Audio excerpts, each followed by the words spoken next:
Good afternoon. I'm Daniel Barchi from NewYork-Presbyterian. We're about a $9 billion health system here in New York with about 10 hospitals.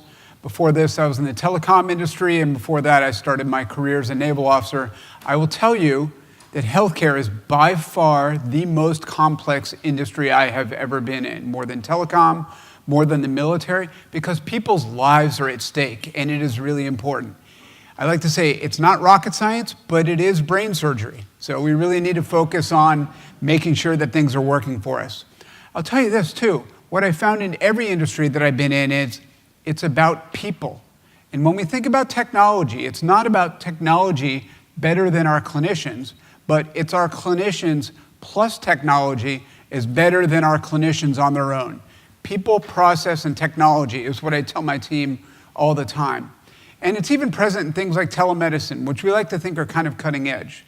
Now, a lot of health systems across the nation have been doing telemedicine for many, many years. You know, when you're having a stroke, time is brain. It's said that you lose about 2 million brain cells for every minute that you're having a stroke. So the quicker you can get care, the better. So at NewYork-Presbyterian, we outfitted 3 ambulances with tiny MRIs in the back, small enough that you can get somebody's head in them. So this is kind of a big, complex thing to do, to send these 3 stroke ambulances out every day. We have one in Queens, one in Brooklyn, and one in Manhattan. But it's not the ambulance, and it's not the MRI, it's the person making the read of what's going on in somebody's brain. Because here are 2 strokes, and I'm not a clinician, maybe you are, but they're very different things. One is a hemorrhagic stroke, and one is an ischemic stroke, meaning a blockage.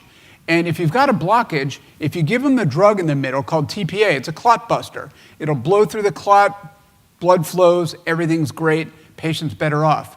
But if you're having a hemorrhagic stroke, meaning you're already bleeding really badly in your brain, giving a clot buster makes it much, much worse. So you need to get a quick image of what's going on in the person's brain, and a person needs to be able to see it and decide which is the ischemic stroke on the left and the hemorrhagic stroke, don't give it on the right. And it's a person at the other end of the telemedicine, one neurologist who's making that call. So we like to employ technology. It's working well for us. We've got this fleet of 3 ambulances. The only other city in the world that has 3 mobile stroke units is Berlin, Germany. But it's the teleneurologist who's sitting there and watching all 3 of them. As recently as 2 weeks ago, we were having strokes in Brooklyn, Queens, and in Manhattan, all at the same time, with one physician using telemedicine, sitting here in Manhattan, managing all of them. For us, that's the way you want to employ technology. When you go into the emergency department, when you fall and have a scrape or a cut or something like that, you also don't want to experience this. You would rather have something a little more automated. So just in the past 18 months, we've created televisits in our own EDs. So instead of waiting in the normal way that you do and then having a 2 or 3 hour visit, we usher you to one of these rooms where you have a visit online with one of our physicians. Now that physician is only sitting about 200 yards away in the same building. The difference is that physician is doing many, many other things at the same time. She's also seeing patients who are sitting at home on their couch and having video visits by phone. She's also seeing patients who are going into one of our kiosks in a Walgreens. So we're multitasking that one physician. So it's not the technology that's making the patients better. It's the technology that makes the physician much more efficient. So she's seeing multimodalities of patients all at the same time. We've got a story about one of these patients who walked into our Duane Reade where we had one of these kiosks. So this is Ron Watton. He's an IT guy who worked for a firm down on Wall Street. He was coming in on the subway, walking up the Wall Street subway platform, out of breath, really felt bad, couldn't go any further. He said, I've got to go to a pharmacy and take some medicine or something. Went in to the Walgreens at 40 Wall Street and found one of our telemedicine kiosks. He sat down, he logged onto the system, started having an interaction with one of our physicians. Our physician looked at him, thought everything was okay at first, but had him take his blood pressure, his temperature, listen to his heart remotely and said, this guy is sick, like very, very sick. We got him into an ambulance, we got him to our Lower Manhattan hospital. He spent 4 days there, he was in cardiac heart failure. He probably would have died if we hadn't gotten him in. And this physician was able to diagnose this all via video. Now, here's the really cool thing. When Ron Watton sat down in front of the screen, the physician on the other end of the line just happened to be Dr. Rahul Sharma, our chair of emergency medicine at Weill Cornell Medicine. So this is like winning the jackpot, right? So this is like if you want to update your 401k and you call the Fidelity helpline, if this guy answers the phone, right?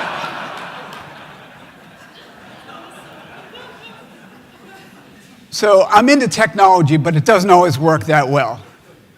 We're also using telemedicine, many other modalities. Really think this is the future. We did about 100,000 telemedicine visits last year. We'll do about 500,000 this year. And we're continuing to invest so we can provide end-to-end care for people in a physical environment and a virtual environment wherever they are. We're also using telemedicine to make our operations much more efficient, trying to drive down the costs of running our hospitals. So we're starting to use more and more robotics in our facilities.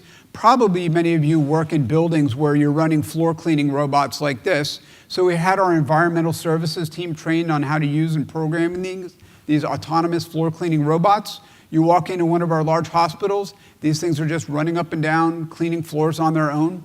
We've also started using them to do food delivery. So we have these robots that are literally taking these trays from the kitchen in the basement of our hospitals, and that's a cart that has about 10 meal trays on it, going down the hall. It'll make its way down the hall, get itself to the elevator, call the elevator, go up to the right floor, and then deliver the trays to the food service person who's ready to deliver them to individual rooms.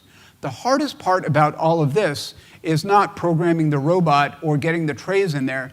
Two things. From a technology point of view, making your 2019 robot talk to your 1982 Otis elevator, very challenging.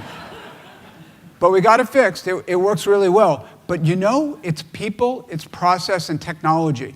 We're having a rough go of it the first week that we turned on room service, literally. So instead of just like the Salisbury steak comes up at noon for everybody on the floor, now our patients call a command center, they place their orders, and within about 45 to 50 minutes, we deliver a fresh cooked meal, whatever they wanted, to their room through this process. The biggest problem in the whole mix, we didn't have enough grills and burners. So it wasn't the technology, it wasn't the ordering, it wasn't the ticketing system. We literally didn't have enough chefs on the grills and burners. So it tells you people, process, it's only very rarely the technology that's an issue. Here's another example, using artificial intelligence to get patients out of the hospital more quickly. So what you're seeing on the left, and we've grayed out the patient names, but these are actual patients who were in our hospital, and for every one of them, it lists what their conditions are, and when they were admitted, how many days they've been there, and their EDD, estimated date of discharge. Now, what's really cool is our automated intelligence system kind of scans through our medical records and then sees things that are an anomaly. For instance, Mrs. Smith in bed 123 is supposed to go home on Thursday. It's now noon on Tuesday, and the system says, looks like she needs a physical therapy order. I don't see a physical therapy order anywhere in the electronic medical record. Our AI system sends a nudge to the physician's phone saying, hey, Mrs. Smith in bed 123 doesn't have a PT consult. Do you want to order it for her? What's the physician going to say? No, I don't want to do that. And they'd say, oh yeah, I was going to do that, but I didn't get around to it. Go ahead and hit it. We're speeding up the process of taking care of our patients and getting them safely out of our hospitals more quickly. But for all the technology we're using, artificial intelligence, notifications, mobile heartbeat phones for our physicians, the biggest change here is EDD, estimated date of discharge. We didn't have them before. You know, somebody come into our hospital, it was almost kind of like urban legend about when Mrs. Smith was going home. Oh, she looks a little sick, we'll keep her a couple more days. Or she has community-acquired pneumonia, we'll probably keep her here through the weekend. Or hip replacement. Well, Dr. Smith likes to keep his hip replacement patients here for 2 days, but Dr. Jones, she likes to send him home after 24 hours. We had no standard for any of this. So as the technology guy, I keep saying it's not the technology, it's the process that really guides it. We, the technology people, insisted on standardizing on an estimated date of discharge, and then we were off to the races using technology in different ways. I'll wrap up here with a little bit about robotic process automation. So I think that this is a little bit like the gold rush. Nobody made money actually digging gold out of the hills. People made money selling the picks and shovels to the miners, right? So doing the clinical stuff with AI and robotic process automation, you can do a little bit about it. But all of us have these huge costs on the back end. So billing and invoicing and follow-up and payments and protocols. And so we have teams of many hundreds of people doing finance in the background. And in this case, claims follow-up, we would have people who all day long would sit in front of a screen and look up different people who we hadn't been paid for, and then enter the information into, say, Anthem Blue Cross Blue Shield's website and check on a payment. It might take me 10 minutes to log on, look up the patient information, enter it in the other system, get the data, and then log it in somewhere else. We taught a computer how to do it. It can do it in about 60 seconds. We got so good at doing this that it looked like we were trying to hack into some of the websites of the payers, because they kept seeing, process after process coming out. So we needed to slow it down a little bit. But this is where we're starting to make the difference. It's all on the back end, and then we can get into the clinical space. And that's the point I keep making, and then I will wrap up with. I think that healthcare IT and most technology is 80% people, it's about 15% process, and it's only about 5% technology. Thank you.